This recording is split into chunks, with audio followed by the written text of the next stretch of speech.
দর্শক, ইসরায়েল থেকে আমেরিকা ২৭টি রিফুয়েলিং ট্যাঙ্কার বিমান প্রত্যাহার করেছে। প্রশ্ন হচ্ছে, কেন এই রিফুয়েলিং ট্যাঙ্কার বিমান প্রত্যাহার করা হচ্ছে? এর ভেতর দিয়ে কি ইসরায়েল এবং আমেরিকা তথা নেতানিয়াহু এবং ট্রাম্পের মধ্যকার দূরত্ব বা ফাটল ক্রমেই অনেক বড় হয়ে উঠছে, স্পষ্ট হয়ে উঠছে? এটাই কি পরিষ্কার হয়, নাকি এর পেছনে আরও অন্য কোনো কারণ আছে? এপাশে শোনা যাচ্ছে ইসরায়েলের আসন্ন নির্বাচনে ট্রাম্প প্রশাসন নেতানিয়াহুর পক্ষ ত্যাগ করতে পারে। তাহলে কাকে সমর্থন দেবে এবং তারা মধ্যপ্রাচ্যে কী ধরনের ভূমিকা রাখবে?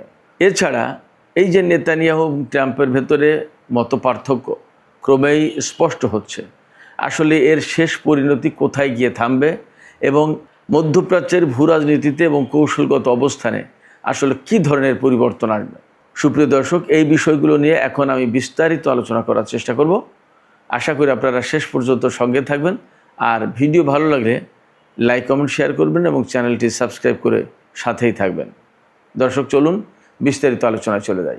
আন্তর্জাতিক বিভিন্ন গণমাধ্যমে খবর বেরিয়েছে, মার্কিন প্রশাসন ইসরায়েল থেকে ২৭টি ট্যাঙ্কার বিমান প্রত্যাহার করে নিয়েছে।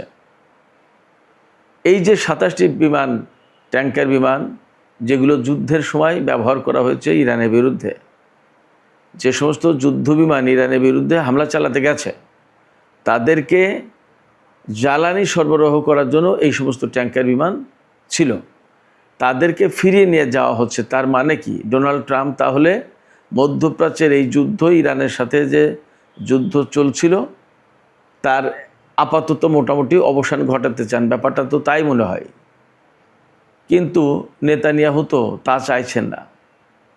নেতানিয়াহু এখনও চাইছেন যে ইরানের বিরুদ্ধে যুদ্ধ করতে হবে, লেবাননের হিজবুল্লাহকে ধ্বংস করে দিতে হবে। শুধু তাই না, ইয়েমেনের হুতিদেরকে ধ্বংস করার জন্য সোমালিল্যান্ডে সেনা মোতায়েন করেছে। তাহলে আসলে কি হতে যাচ্ছে? নেতানিয়াহু একটা চাইছেন আর ডোনাল্ড ট্রাম্প বিমান প্রত্যাহার করছেন।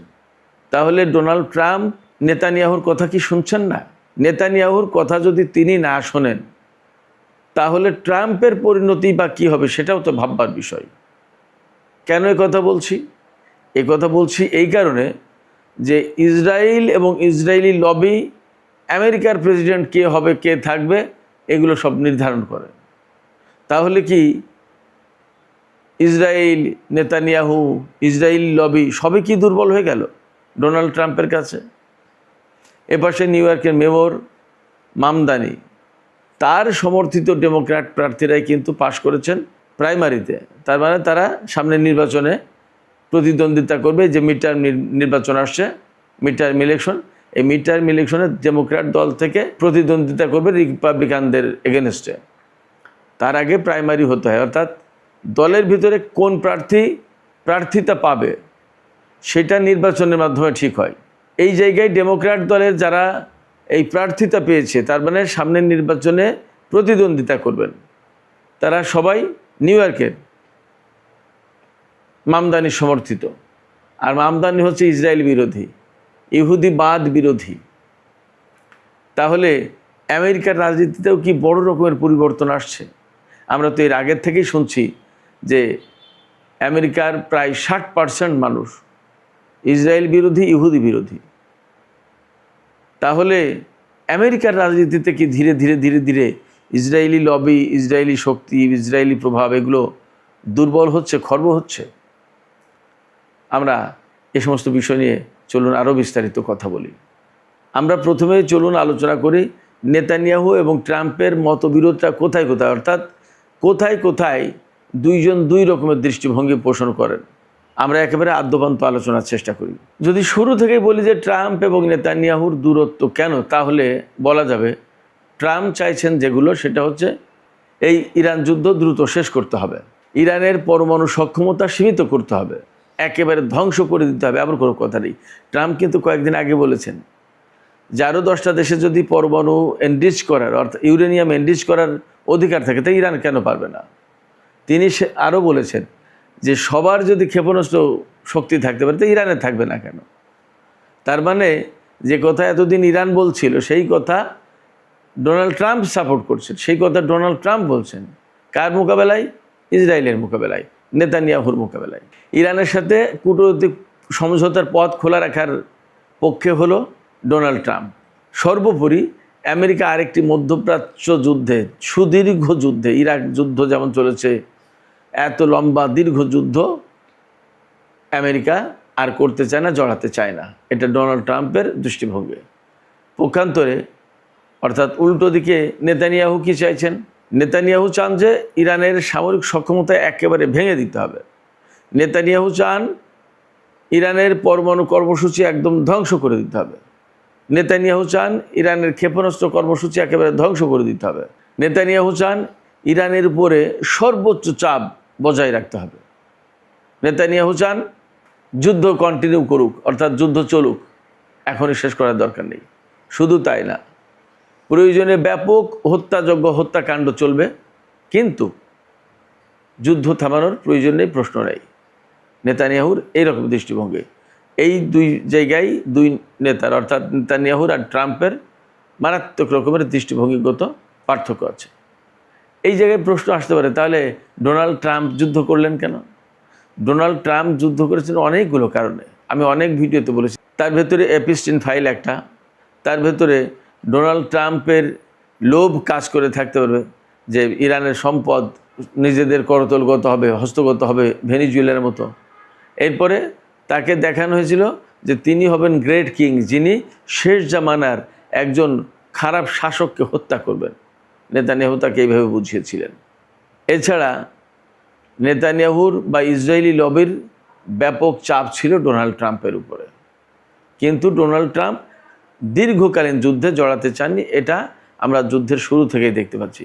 যুদ্ধ শুরু 7-8 দিন 10 দিন পরে গিয়েই তিনি চুক্তি করে দৌড়াদৌড়ি চাপাচাপি শুরু করেছেন। নেতানিয়াহু এবং ডোনাল্ড ট্রাম্পের ভেতরে আরেকটা বড় পার্থক্য, যুদ্ধবিরতি নিয়ে দুইজনের দুই রকম অবস্থান।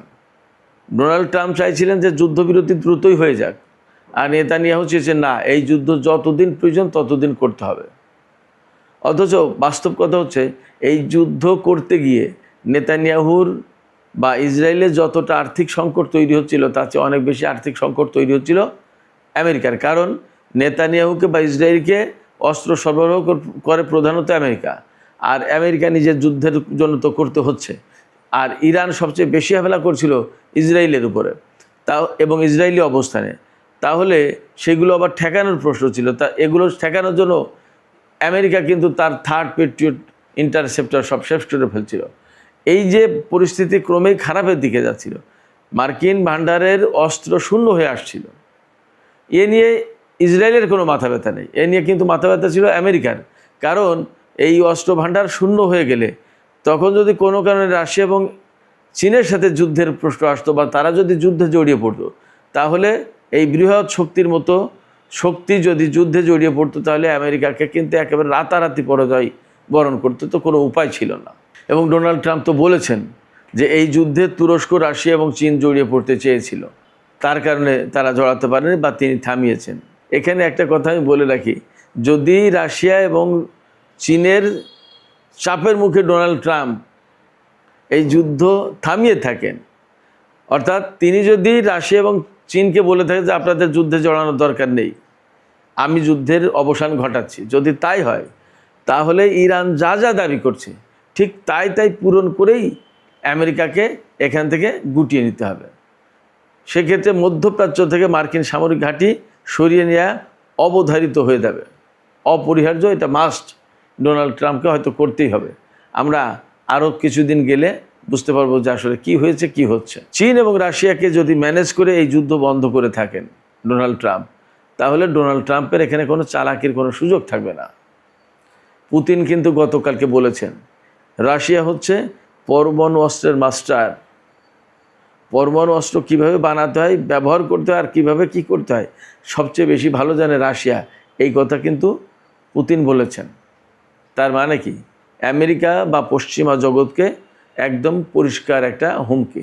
ওই যে যুদ্ধবিরতির ব্যাপারে যে ডোনাল্ড ট্রাম্প এবং নেতানিয়াহুর মতপার্থক্য, ডোনাল্ড ট্রাম্প চান যুদ্ধবিরতি হোক, আর নেতানিয়াহু চান যতদিন প্রয়োজন ততদিন এই যুদ্ধ চালাতে হবে। তো যদি ব্যাপারটা তাই হয় তাহলে বোঝা যাচ্ছে, একদম পরিষ্কার হয়ে যাচ্ছে আমাদের সামনে, দুইজনার এক ছন্দে নেই, দুইজনার এক বিন্দুতে নেই, দুইজনের দুটি পথ দুদিকে চলে গেছে। গাজার যুদ্ধ নিয়েও কিন্তু নেতানিয়াহু এবং ট্রাম্পের ভেতরে মতপার্থক্য আছে। ট্রাম্প চান গাজার রাজনৈতিক সমাধান হোক, আর নেতানিয়াহু চান সামরিকভাবে একেবারে দমন করে চিরদিনের জন্য মাটির সাথে মিশিয়ে দিতে হবে গাজার যে সমস্ত প্রতিরোধকামী সংগঠন আছে, শক্তি আছে তাদেরকে, তারা যাতে আর কোনোদিন মাথা উঁচু করে দাঁড়াতে না পারে। আরব দেশগুলোর সাথেও স্বাভাবিক সম্পর্ক চান ডোনাল্ড ট্রাম্প, কিন্তু নেতানিয়াহুর এখানে শর্ত সাপেক্ষে আরব দেশগুলোর সাথে সম্পর্ক চান। ডোনাল্ড ট্রাম্পের সবচেয়ে বড় স্বপ্ন সৌদি আরবের সাথে ইসরায়েলের সম্পর্ক প্রতিষ্ঠা করে দেয়া। এই কাজটা করে দিলে মুসলিম বিশ্বে ইসরায়েল বিরোধিতা ব্যাপকভাবে কমে যাবে, এমনটা ধারণা করেন ডোনাল্ড ট্রাম্প। যদিও হয়তো ব্যাপারটা তেমন হবে না, কিন্তু তিনি মনে করেন যে সুন্নি বিশ্বের বা মুসলিম বিশ্বের, যাই বলি, নেতা যেহেতু সৌদি আরব, সেক্ষেত্রে সৌদি আরবকে দিয়ে ইসরায়েলের সাথে চুক্তি করালে ইসরায়েলের সাথে যে মুসলিম বিশ্বের যে একটা শত্রুতা, টানাপোড়েন, দূরত্ব আছে, এগুলো সব কমে যাবে। যদিও ব্যাপারটা ঠিক তেমনটি হবে না। যেমন আমরা দেখতে পাচ্ছি বেশ কিছু আরব দেশ ইসরায়েলের সাথে সম্পর্ক করলেও পাকিস্তান, বাংলাদেশের মতো দেশ যারা অনেক অনেক দূরে, তারা কিন্তু ইসরায়েলের সাথে সম্পর্ক করেনি। এরকম পৃথিবীতে আরও বহু মুসলিম দেশ আছে যারা ইসরায়েলের সাথে সম্পর্ক করবে না, সম্পর্ক করার চিন্তাও করে না। সিরিয়া এবং লেবানন নিয়েও কিন্তু ইসরায়েল আর আমেরিকার মতো পার্থক্য আছে, অর্থাৎ ট্রাম্প এবং নেতানিয়াহুর মধ্যে মত পার্থক্য আছে। ট্রাম্প চান যে লেবানন, সিরিয়া এর প্রত্যেকটা জায়গায় একটা স্থিতিশীলতা আসুক, রাজনৈতিক সমাধান হোক, কাউকে একেবারে নির্মূল করে দিয়ে না, মোটামুটি তারা থাকুক, একটা স্বাভাবিক সম্পর্ক আসুক। অর্থাৎ ডোনাল্ড ট্রাম্প কার্যত যা চাইছেন তা হচ্ছে যে এত বেশি যুদ্ধ না করে মানুষের সাথে কীভাবে সম্পর্ক করা যায়। কিন্তু নেতানিয়াহুর বক্তব্য হচ্ছে, তার একমাত্র কথা হচ্ছে লেবাননের হিজবুল্লাহ, হামাস, হুতি, অর্থাৎ এইরকম যত যা কিছু আছে, সিরিয়ার যে সমস্ত প্রতিরোধকামী সংগঠন, ইরাকে যে সমস্ত প্রতিরোধকামী সংগঠন, এই প্রত্যেককে নির্মূল করে দিতে হবে, কেউ যাতে মাথা উঁচু করতে না পারে। নেতানিয়াহুর দৃষ্টিভঙ্গি হচ্ছে এর প্রত্যেককে একেবারে চিরজীবনের মতো মিসমার করে দিতে হবে, ওরা যাতে আর মাথা উঁচু করে না দাঁড়াতে পারে। ডোনাল্ড ট্রাম্প ঠিক এই দৃষ্টিভঙ্গি পোষণ করেন না।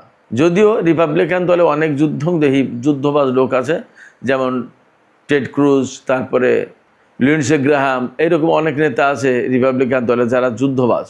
ট্রাম্পের রাজনৈতিক হিসাব কিতাব হচ্ছে তার দেশের অর্থনীতি ভালো হবে, জ্বালানি বাজার স্থিতিশীল থাকবে, চীনের মোকাবেলায় ঠান্ডা মাথায় তিনি বাণিজ্য যুদ্ধ পরিচালনা করবেন, ইউক্রেনে শান্তি প্রতিষ্ঠা করবেন। এগুলো হচ্ছে তার রাজনৈতিক হিসাব নিকাশ। কিন্তু নেতানিয়াহুর জন্য রাজনৈতিক হিসাব নিকাশ যেটা, সেটা হচ্ছে তার সামনে নিরাপত্তা ইস্যু প্রধান।